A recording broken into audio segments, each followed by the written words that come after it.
grind. Day after day, you're putting in the work. You're doing it alone. You're doing it in the dark. No one's there to help. No one's there to watch. You don't have any cheerleaders. The finish line is nowhere in sight. How do you keep pushing on? Let's talk about the grind today on the Struggle Sessions. Because recently I invited a friend and former student in to have a bit of a discussion, and we've discussed the grind over the years because my friend Andrew, he has embraced the grind in his life, and he continues to do it. And it's one of the ways that we connect. I think he saw that early in our relationship when he was a student of mine, that I was also maybe a fan of the grind, but the grind can wear you down. I've seen lots of students that grind day after day, maybe to get that passing grade, maybe to pass an AP test so they can get credit to go to university. And most times it works.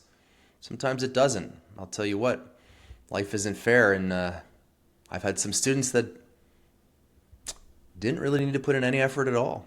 They just had talent. And I remember year after year, other students coming in every day during lunch, working problems, right?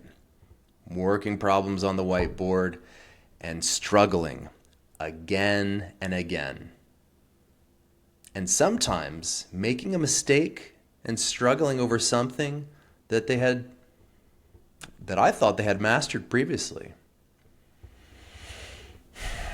That can be disheartening, and it's pretty common, I think, for all of us to experience that in some aspect of our lives. How do you push on? Sometimes we have outside or external motivators. Some of my students have parents pushing them, but eventually they're going to become adults, and who's going to push them then? Sometimes I've seen that where a student goes out into the world and without that external push on them, they lack the discipline, that internal discipline to drive forward.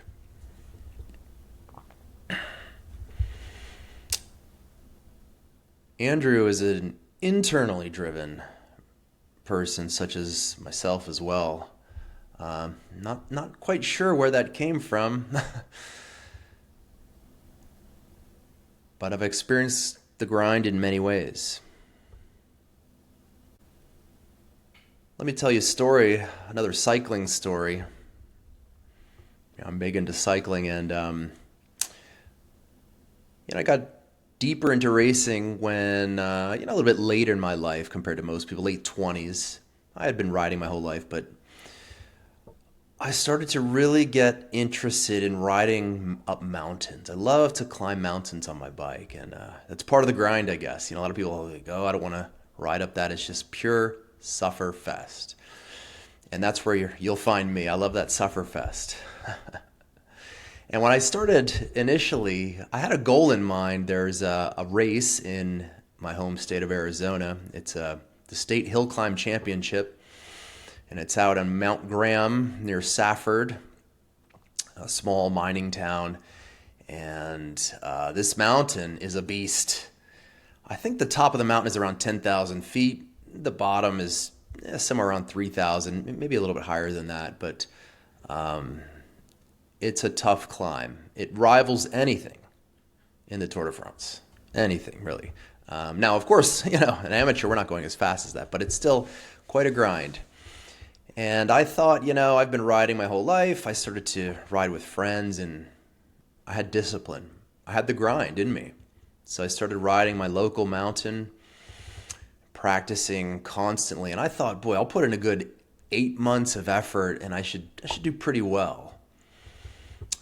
And I was generally fit. I had already had lots of athletic background in various sports, right?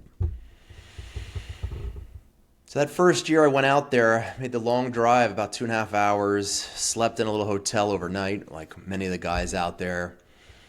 The next morning, lining up, I don't know, there's maybe 100 people. Not a lot of people show up for these hill climb challenges because it's a grind. It's a pure sufferfest. It's you against the clock. Right? It's you and your willpower to push on as your body and your legs are telling you, stop. I felt really prepared, you guys. And, this race starts out in the desert landscape, cactus, dry, and there are long, winding turns that eventually turn into these tight switchbacks. And you get into the forest, the pines, and there's switchback after switchback, and you climb higher and higher. And it's nice that the weather gets cooler and cooler. And I want to say, how long is that race? Oh, it's 19 miles approximately, to the top. And that usually takes, over an hour, hour and a half or something like that. That's like a pretty decent time. It's a steep climb. I think the average gradient's like 8%. And anyway, I didn't do well that first year. I did it and I finished. It's fine. So what did I do? I got back on the bike and, long story short, it took me 4 years to actually win that race. So the point of the story is, I had some plan that I thought, I put in lots of effort, and I thought the fruits of my labor will come to me, after that initial 8 months of training. And turns out it was more like 4 years. So sometimes things take a little bit longer and you can get there. So sometimes the grind is just a little bit longer than you realize. Sometimes the grind doesn't get you to your goal. And that's where I want to bring in Andrew and show you some snippet of my talk with Andrew. And Andrew is a world-class archer. He started practicing archery when he was very young, and you'll hear him talking about a decade of practicing. Very disciplined. I remember when he told me he eventually went to Johns Hopkins for university, and he told me this story about him sneaking up a hay bale into his dorm room just so he could practice, shooting and releasing every day. And some archery guys have heard this before. You need to practice that constantly. So that's what he did. And his goal, by the way, was to make it to the Olympics. And 10 years of discipline. Let's take a look at his story. So that next year, after every 3 p.m. when school ends, my dad will drive me. We'll shoot till the sun is gone. I come home, I crash, I do it again. And during the weekends, I would wake up really early because the Arizona heat is unbearable. So you have to go very early. I would shoot as much as I can, get a heat stroke, go inside, shoot again, and just keep doing that on repeat until I graduated, in 2021 or so, in 2020. Yeah, 2020, during What the height of COVID. and so how many years is that? When did you start to when you end? How many years was that? Yeah, it was Approximately. roughly 10 years, slightly Mm. longer, but basically from when I was 12 to 22 I would say, is when I was the peak um, focus of my life. And then from there, I started transitioning towards building a career that's more fruitful. Yeah, so it sounds like there's a lot of discipline involved in that, of course, in the daily shooting and practice. Through all those times, do you remember any time where you felt like maybe that this isn't for you, or maybe you weren't good enough to continue and compete? Do you ever have any of those moments of self-doubt? Yeah, I tend to be a very doubtful person, and it's not in a way where it affects my performance in competitions, but what keeps me shooting. it's not a, I don't think it's a good behavior, but I always doubt myself and therefore I need to shoot and practice more. It's always in that sense. I always angle it in, okay, now I need to do more. Or I think about when I'm not shooting, my competitors, they're probably practicing. So in order to keep up this edge, I need to keep shooting. So it's always in that sense. So Andrew went through the grind, and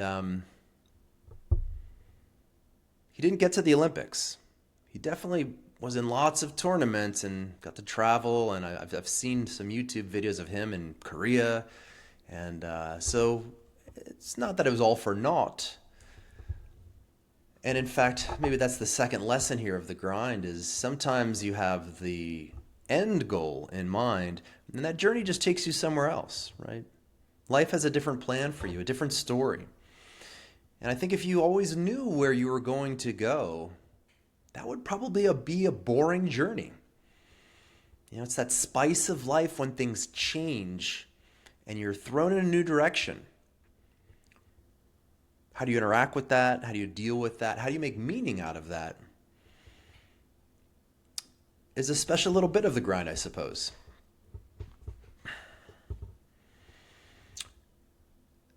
I'm reminded of a guy you can find on YouTube, and his name's Jocko. He's a tough looking guy.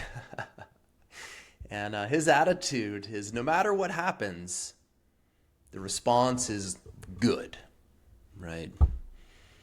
I'm out training on my bike. Maybe I have a crash, hurt myself. The response, good. Maybe that means that I was not really paying enough attention to my environment, right? So maybe there's a lesson to be learned there.